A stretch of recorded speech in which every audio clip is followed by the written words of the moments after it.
Hey everyone, welcome back to The Unedited Me. I'm Sabrina, your host, and today I have my best friend Marysa here. Hi. I am so happy to have her on the podcast again. It's our second podcast together, and today we're talking friendship.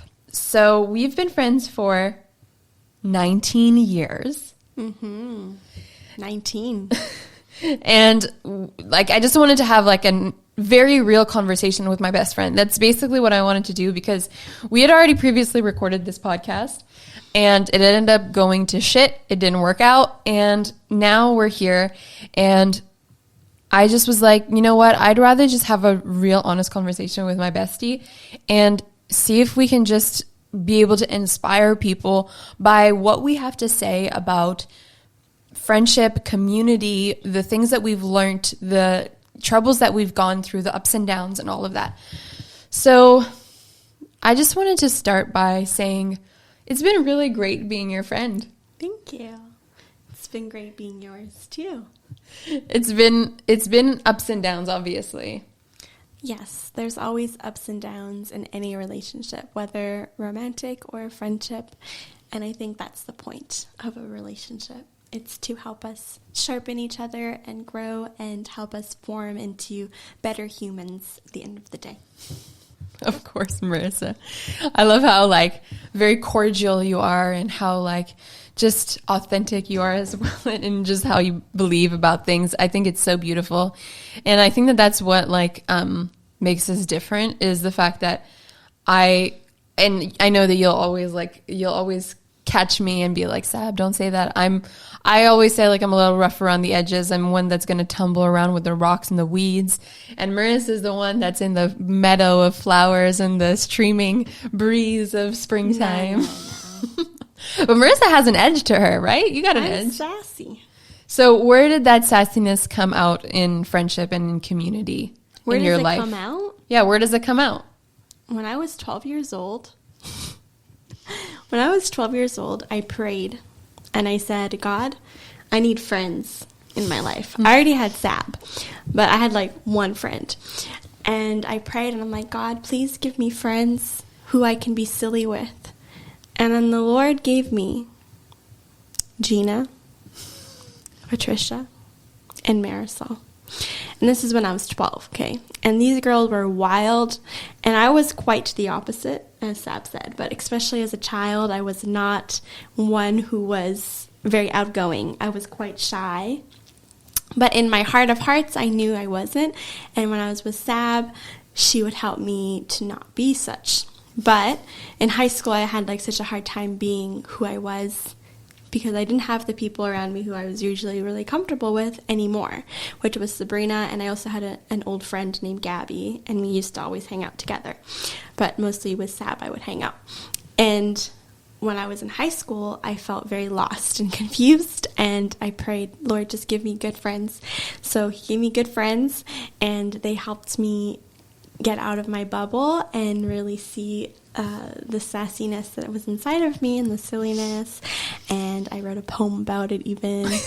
I was very, very, very happy for my friends.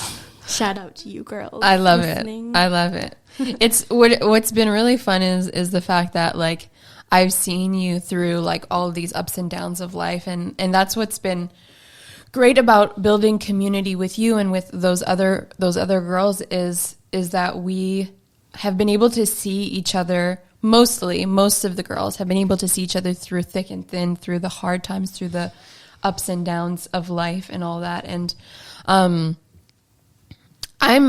just wondering how is it for people in general to develop community that they're able to continue just long-term community? Because even for us, I've tried to develop community after us becoming friends really young, and I feel it's harder the more that you age, or I don't know what it is. What do you think is attributed to? I don't really know. What do you think? It's a tough question, because I think it's a case-by-case situation, but I would say the older you get, the more some people, the more like stuck in your ways you get. So as a child or as a teenager, you're really open. So you're ready to like kind of accept anyone who comes into your life, which can have its good sides and its bad sides. So I think the innocence of your youth, not that we're like old right now, but the innocence of your childhood gives you the openness to build a community a lot quicker than if you were to have one now as an adult. So I think if you want to make friends as an adult, the key is to stay childlike and to stay open to just being like weird and awkward with people sometimes in the beginning stages. Because when you're a kid, you don't think about like, oh, I'm so awkward, I'm so weird necessarily. Maybe some kids are more like aware of, but I was not like that. I just wanted to be friends with people, and I would be friends, and I would be persistent about it.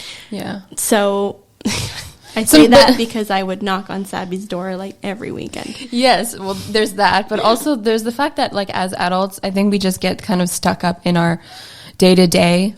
Exactly. Which is why like it's important to stay in like childlike place, because that puts you in a playful place almost of like, okay, like I'm just gonna like hang out and like see how this goes, and there's no rules of like how you should be or what you should look like, which is what we get stuck in as an adult. We become more self-aware.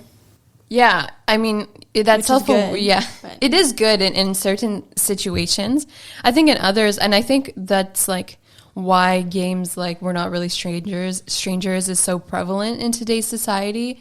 If you don't know what that is, I highly recommend getting yourself the We're Not Really Strangers game, because it opens up to vulnerability, to connection, to being able to have fun and have that childlikeness kind of peek through our like day-to-day work-a-day life. And what I was going to say is that I think that it's prevalent because we get so stuck into like this cycle of whether you're in a relationship or not, or whether, you know, you're working or whatever that is, like you're stuck in that cycle, and then making friends doesn't become like a natural thing that we want to be doing, like all, and you know, we're focused on like success or our goals. Yes, 100%. And also we've been hurt, and that hurt creates numbness, creates bitterness, creates like sucky situations, resistance, and we pull away from relationships,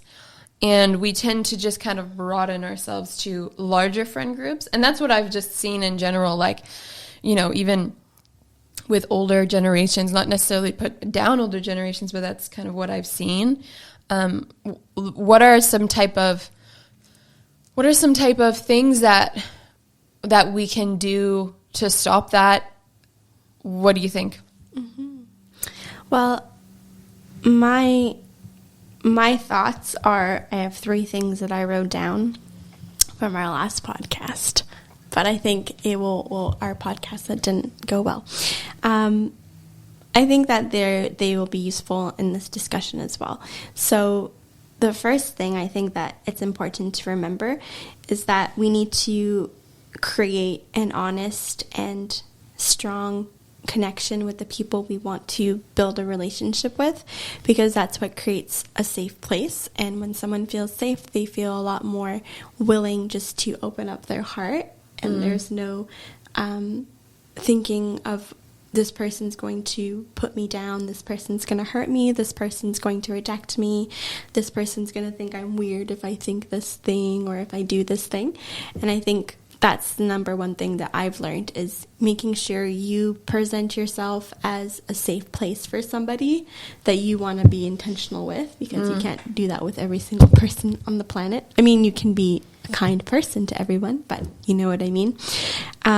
So I think just being aware of how we are presenting ourselves to people, how we are inviting a relationship, and how we're initiating it is important. So if you are longing and striving for vulnerability, then you need to usually be the first one to initiate that.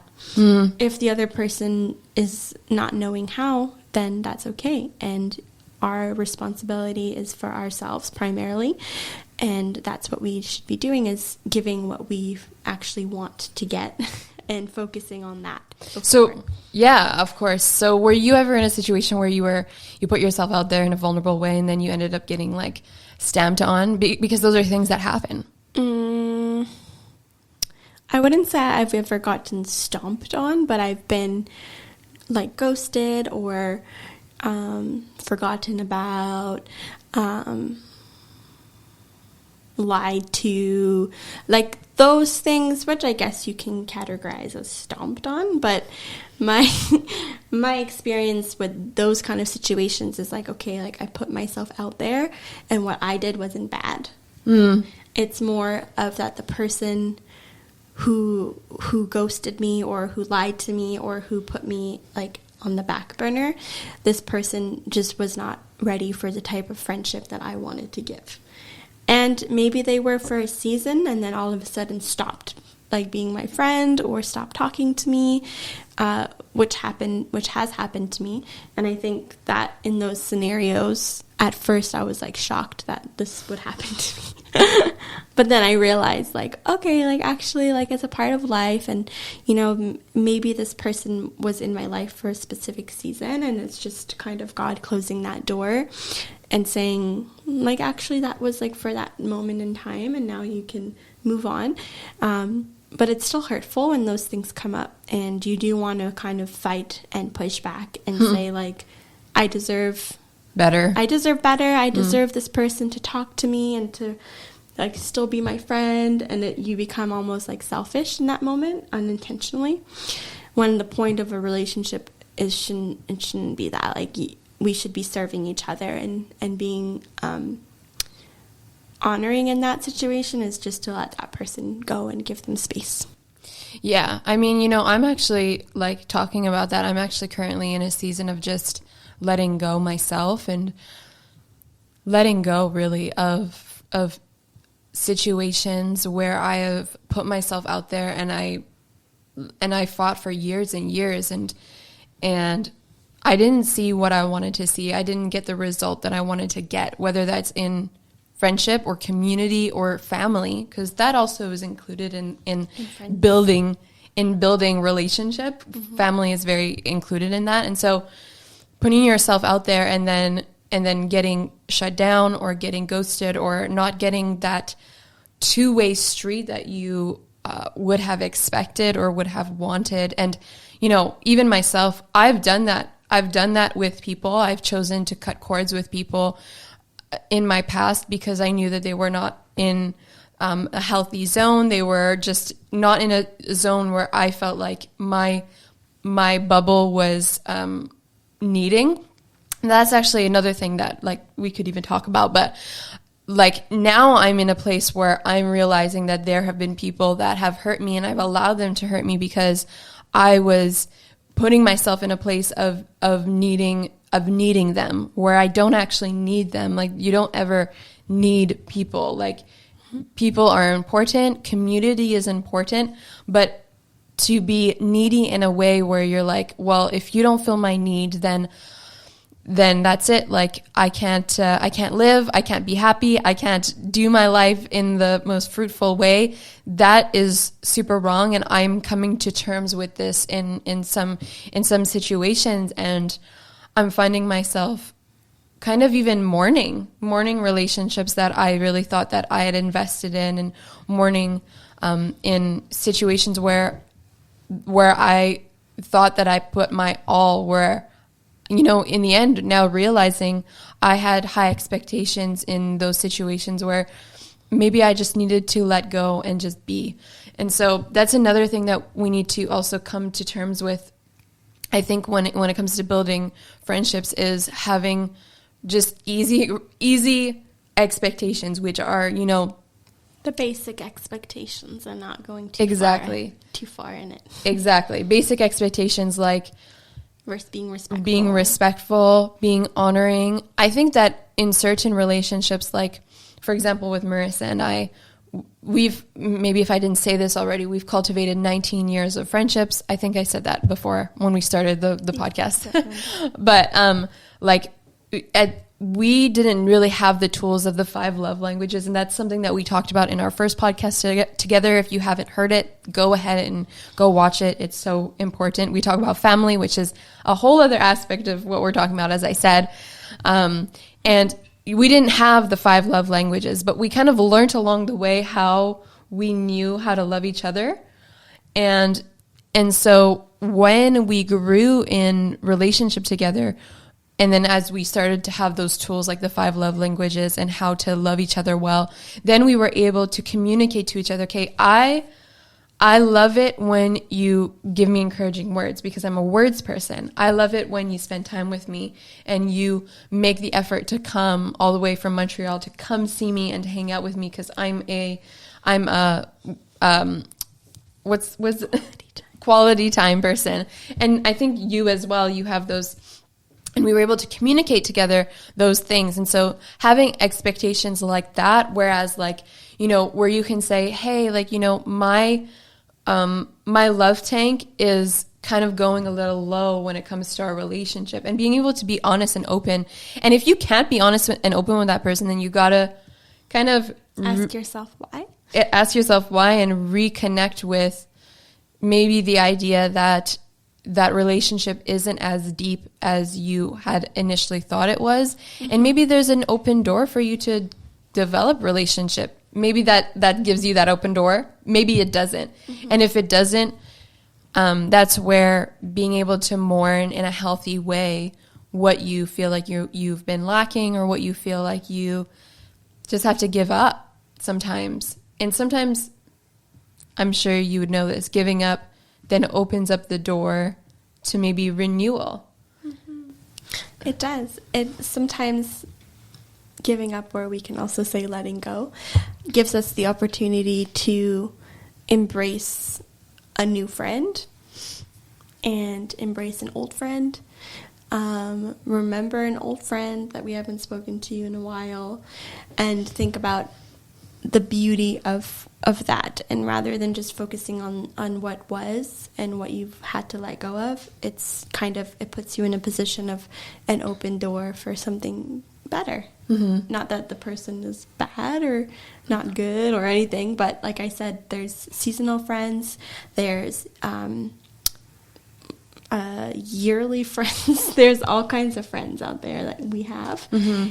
And then there's life friends, and I think cultivating a life friend takes time and commitment. Mm-hmm. And that's something that you need to be willing to put in. If you want to have a life friend, then choose to give the effort that you want to like, choose to make an effort to have that happen, because we can't just expect a friend to stay forever.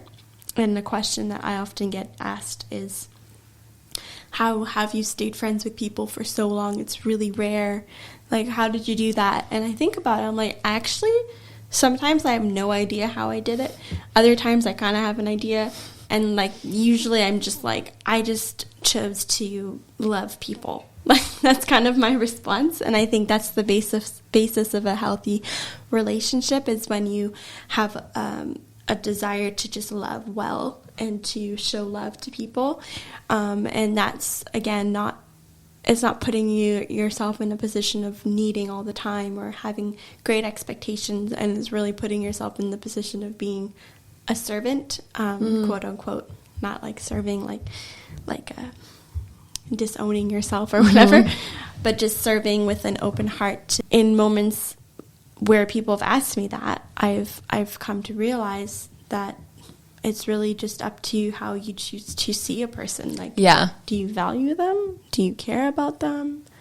And if you do, then why would you just throw them into the ocean? Yeah, you have to ask yourselves those questions sometimes. And what I find is hard is when somebody is raised not really knowing how to make friends well, or maybe they didn't know how to make friends with their sex. Not to get into the gender and sex, like, you can be friends with whoever you want to be with, but like, there's clearly trauma that happens if you cannot make friends with women, or you cannot make friends with men. There's a clear trauma that is, if you really have like no idea to make friends with other women or other men, then there's a trauma there, and you have to recognize that. And I'm not the first person to say that. I'm sure that any therapist or any psychologist would be able to explain that. And I think that there are things that we can heal from in our lives, and over time, the more that we ignore that, the fact that like, and we keep saying to ourselves, well, I can't make friends with that person because they're girly, or maybe, you know, they're really too manly, like they like football and I don't like football, and I like gardening and I'm a man, or, you know, little simple things like that. But, you know, they will start affect us personally. And we just have to, or even like being able to make friends with the opposite sex. That's also a huge thing. Like when I was a kid, I could not make friends with the opposite sex because I was intimidated by them. I was bullied by them. I was often just like treated really badly by the opposite sex. And so I could not make friends with the opposite sex. Actually, the first time I had real, true friendship with the opposite sex was with my husband. And like, that's no lie. That's literally what happened to me. Like, I met my husband and his brother, and I was like, whoa, these guys are actually really awesome, and they actually treat me with respect. And I was able to build friendship with them before I ended up, you know, marrying one of them. And there was clearly a trauma there because I had been bullied, I had been treated badly. And so if you get to a point where you're recognizing that, you need to attack that situation. You need to go towards that situation and humble yourself and allow yourself to heal, even if it's really hard, because it can be hard sometimes. You know, women are more demanding than men. So if you had relationship with men and you're used to a man just messaging you every few months, well, women are not like that. Like me and Marysa message each other every day, sometimes like more than twice a day. And that could be demanding for somebody who hasn't made friends with women. And that's just like a simple, small little thing. It's not like, that's not a huge thing, but it's a small thing that sometimes those things could trigger us, and we don't know that they're triggering us, and we need to be aware of those things and attack them and allow ourselves to jump into a vulnerable situation because we know that we're able to heal from that. Mm-hmm. Exactly. And I think the first step to starting your healing in regards to friendship is being aware of what it is that you need to get healed from, because you can see a thing and be like, oh, like I see that I don't have any male friends or I don't have any girlfriends, and you're like, wait, like why is that? And just get used to asking yourself the question of why, and not being afraid to get to the root of that. Mm-hmm. And I think it's key. Like I remember being in a school of ministry, which is just like a ministry school. In short, that's what it is, school of ministry. And I remember starting the school, like similar to Sab, I never had like guy friends, and I would turn bright red if a guy spoke to me. Like I was afraid of guys. Mm-hmm. I don't know if you remember that. Yes, I do. And I went to school of ministry, and all of a sudden I was like not surrounded, but there was like a good amount of like good Christian guys there. And I was like, well, like I've never seen this before. And God kind of used that opportunity to show me like I can have a healthy friendship with guys, and it doesn't have to be weird. Mm-hmm. I always had this concept in my head of like, oh, it's gonna be weird if I'm friends with a guy, or like whatever. Even with girls, like I learned there's a lot of like beauty that can come out when you're really authentic and vulnerable with girls, and you build that special connection together. And growing up, Sab and I were really close, but we didn't necessarily know how to be vulnerable together necessarily. Mm-hmm. And we were when we needed to be. Like if we were in a scary situation, or like, I don't know, like.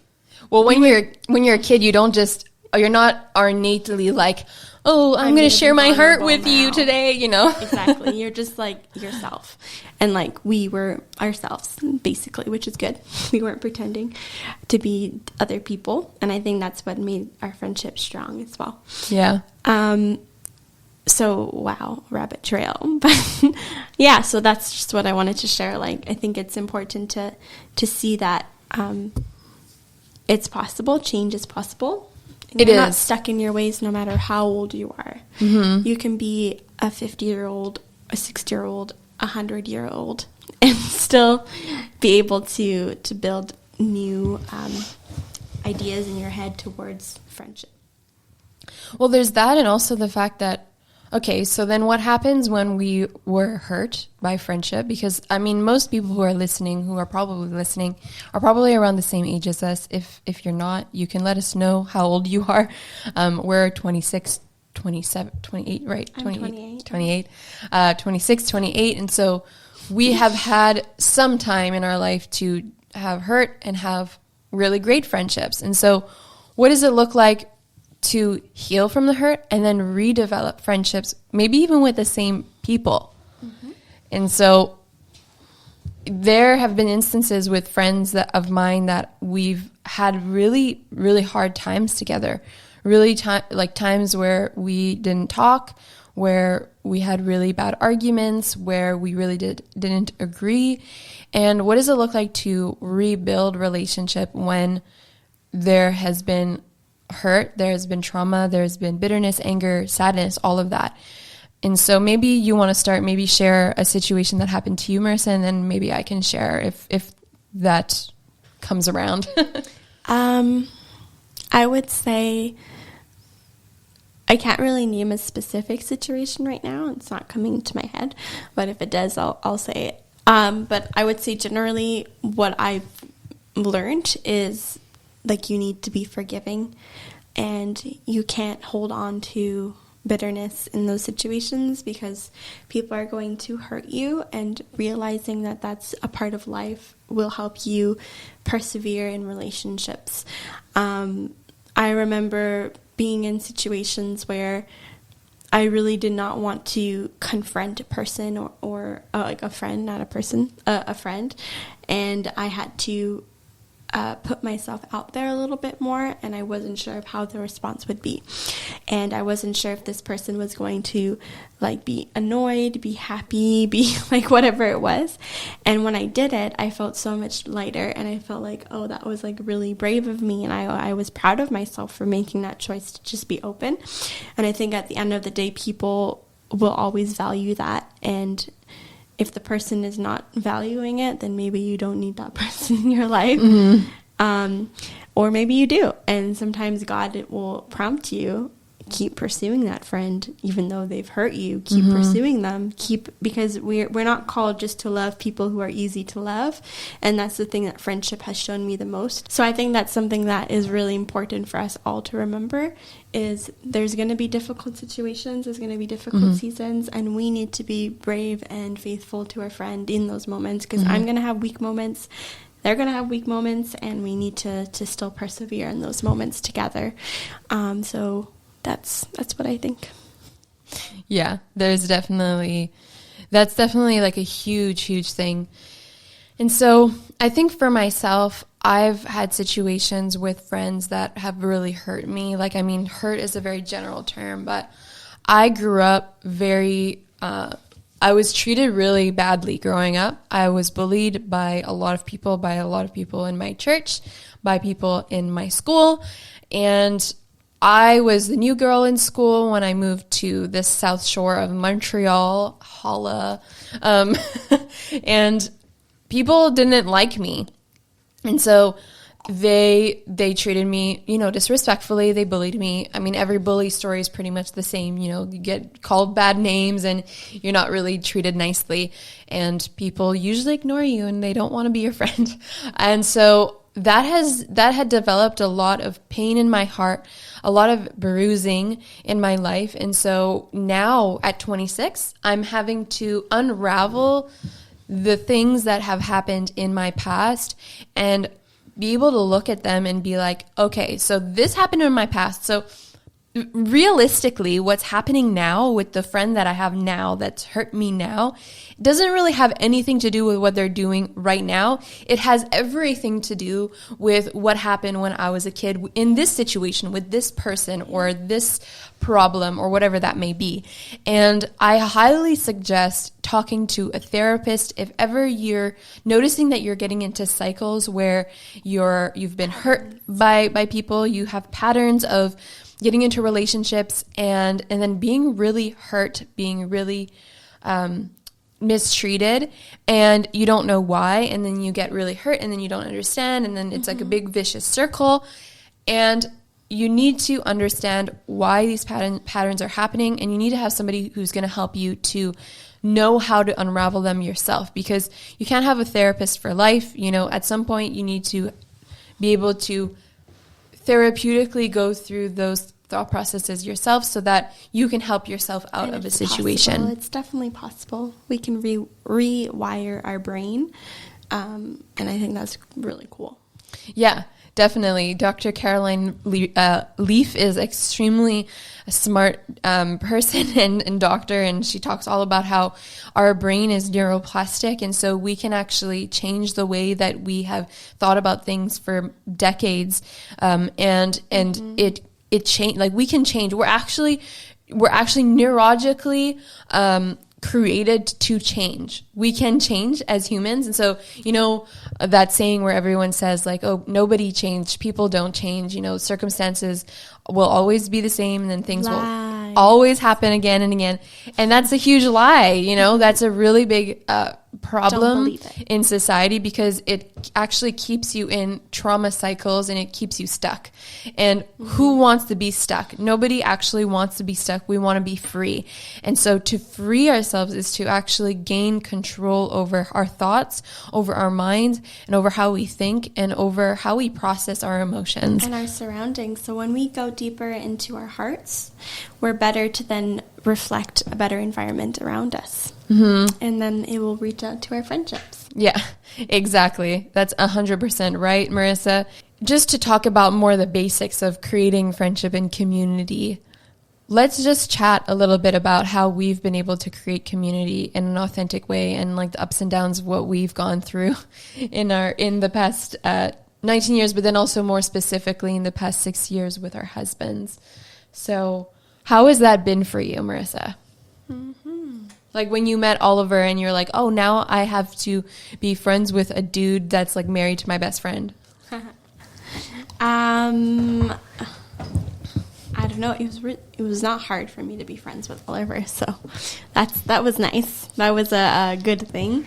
He was not a complicated guy, I would say. I would say like the ups of building community with you has been having a friend that I know will always be present in every season of my life, and someone that is not going to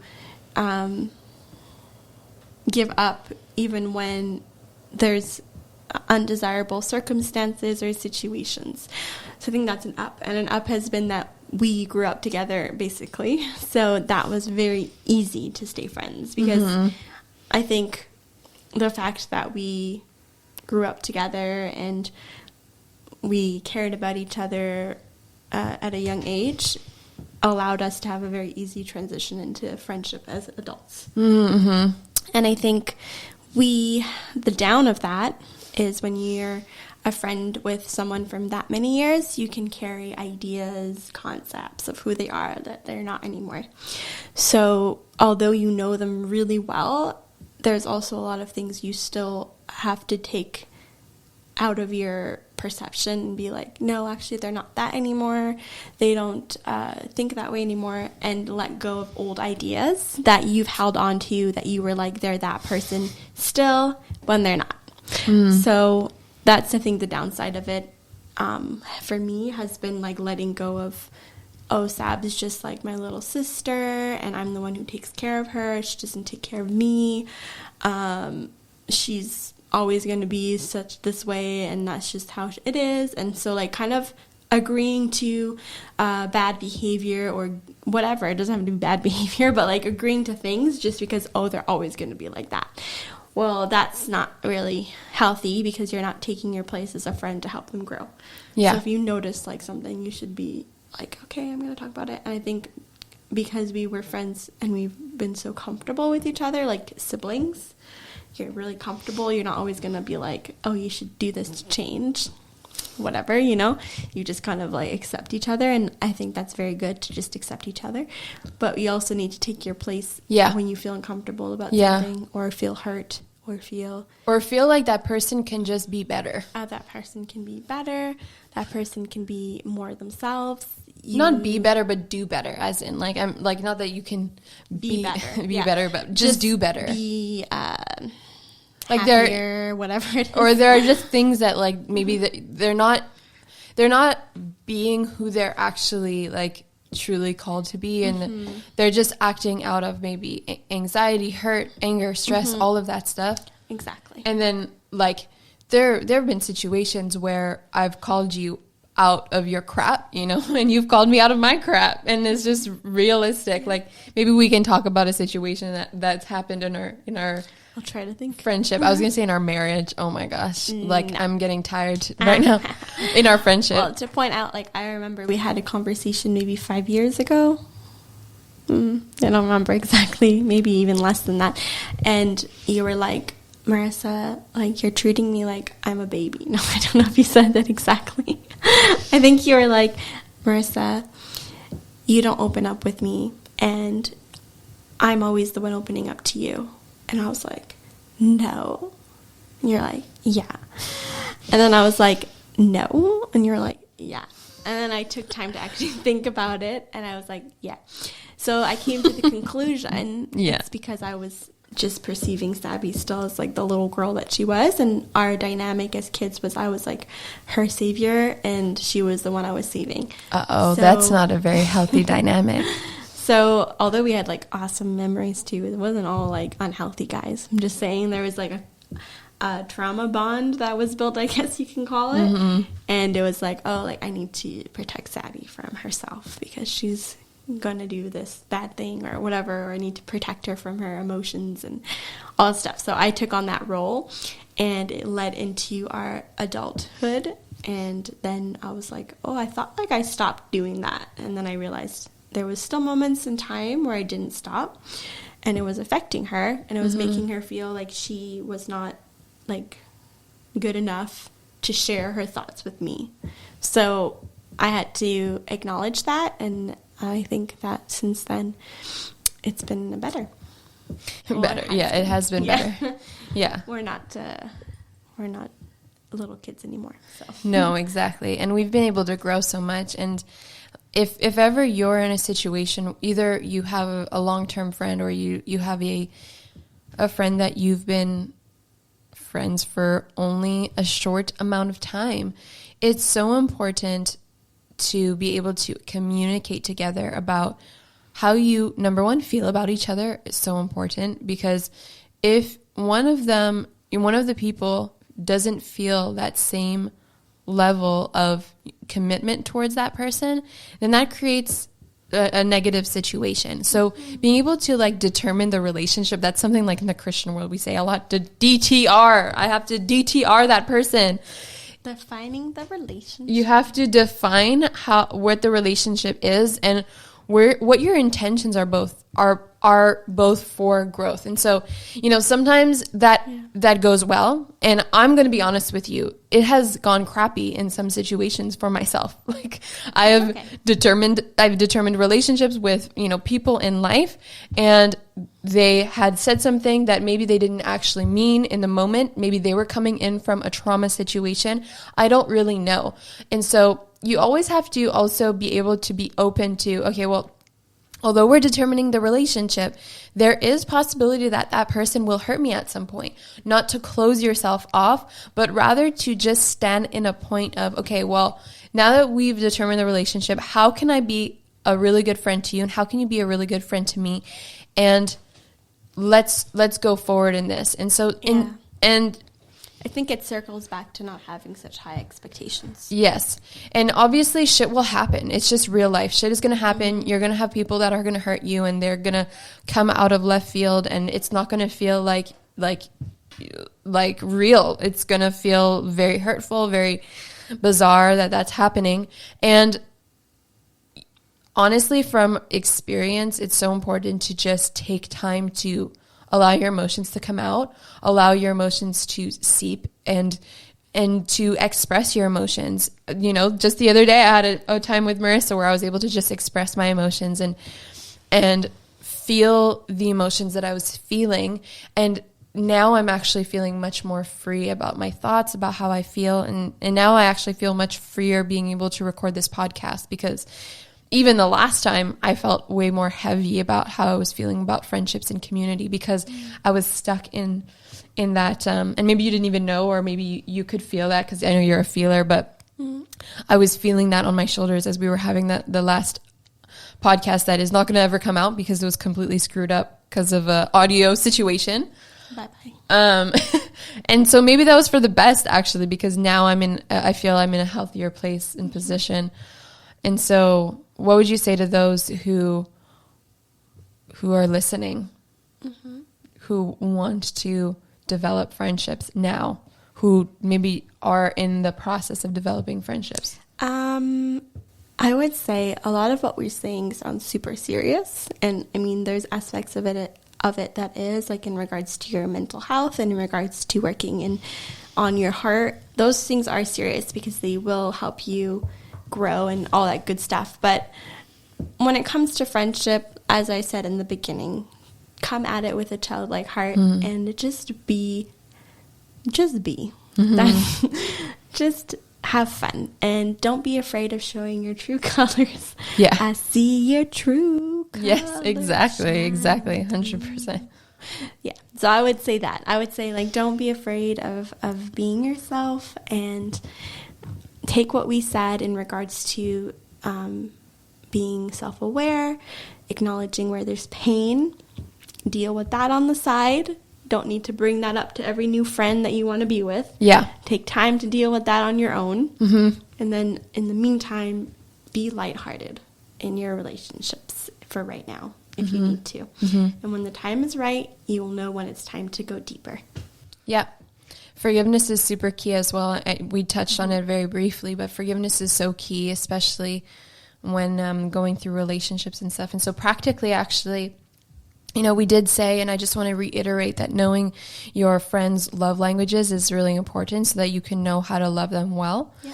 And being able to communicate what you need in the friendship, and being able to communicate how you want to develop the friendship, and what actions you're both going to take in order to develop the friendship. If it's a new friendship, even if it's a new or old friendship, it's so important to, like, have a reassessment every few months, maybe not months, but maybe like every year, of just being like, how are we doing? Like, how are things going? And that's something that I'm going to say, like, I personally have lacked, and I think that it's really important. I think that I want to actually start re-implementing that, because, like, it's so important to just reassess, like, hey, how are you? Where are you at? How are you feeling? Let's talk. Let's have a deep convo. Like, and it, as Marysa said, doesn't always have to be deep. It doesn't always have to be vulnerable. It doesn't always have to be, I'm crying my eyes out because I'm expressing my heart to you. Very tiring. Yeah, exactly. And that can happen, and that definitely will happen. Some seasons it's like that more often. Yeah, exactly. But just being able to even talk, like, okay, like, what are some things this year that we can do together, like, to grow our friendship? If that's a friend that you only see a couple of times a year, or maybe 4 times a year, or once a month even, just say, like, hey, what are some things we can implement? What are some things we can do? We love going thrifting. Let's go thrifting together on that day. Or we love having a meal together. Let's sit down and have a meal together where we can drink some wine, play We're Not Really Strangers, something like that. Have a dance party. Have like just a game night, There's so many things that you can do, and those are just some ideas that we're shooting out there, some fun things. So what I would just really recommend, just to end off this conversation, is after you're listening to this, take some time to write down what you are looking for in a friend, what you're looking for in a long-term friend and a short-term friend, because those may differ. So a prompt could be even like, what does a long-term friend look like to me? What does a short-term friend look like to me? And that, just take time to write down what that looks like. And I highly recommend, if you haven't checked out the 5 love languages, to do so. That's super important. And also, actually, you know, it's not something that we talk a lot often in our relationship, but to know somebody's Enneagram, or to know somebody's just whatever kind of like, what's it called? Like a personality test that you're interested in. Traits.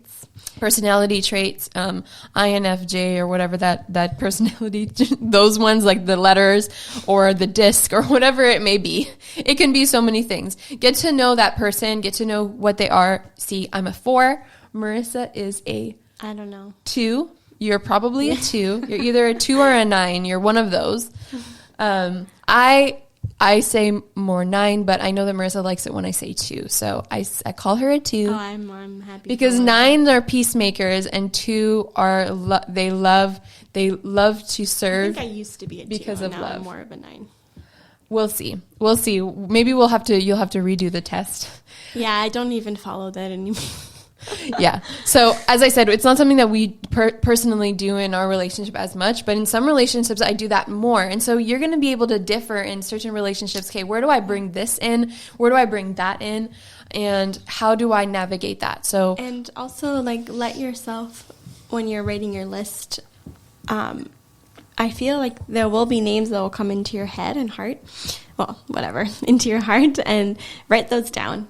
And of friends. Yeah, of friends, exactly. And ask yourself, okay, these are the friends that popped into my mind. Now, what am I going to do about it? Mm-hmm. Think, how can I serve them? How can I be intentional with them? Yeah, exactly. And I would recommend, personally, I think that there's only a certain amount of people that we can truly allow into our lives at a time. Your spouse being 100? Your spouse being the top one is super, super important, obviously. But, having maybe 4 or 5 really close friends in your group after your husband is so important. And so, I would say max 5 people that you're giving your all to those people. You are really able to really be pretty much the same person, other than the sex and intimacy part, with that person that you are with your husband. And so for me, I would say that I just have a couple, and then I have my outward friends outside. But you need to have those people that that you're investing in, that you've decided, I am going to message these people at least once a week and be intentional with these people. So important, guys, because friendship and community is something that is really important for our mental health, for our physical health, and for us to be able to grow, because having people that we can hold hands with, that they can bring us up and grow together with, is incredibly important. It's so important. And so thank you guys so much for listening, for just coming into our conversation as besties, and being able to embrace us and embrace this podcast. If you haven't yet, I highly recommend to rate, review, and subscribe to the podcast on Apple Podcasts. And if you're watching on YouTube, to go and subscribe and click the notification bell. It really helps out with the algorithm. It's so important. And just give this a thumbs up if you've liked this conversation, and comment down below if there's anything that you were able to come up with when it comes to these prompts and what it looks like for you. So thank you so much for tuning in today. We hope you have a great rest of your week. Blessings. Bye, everyone. Thanks for having me.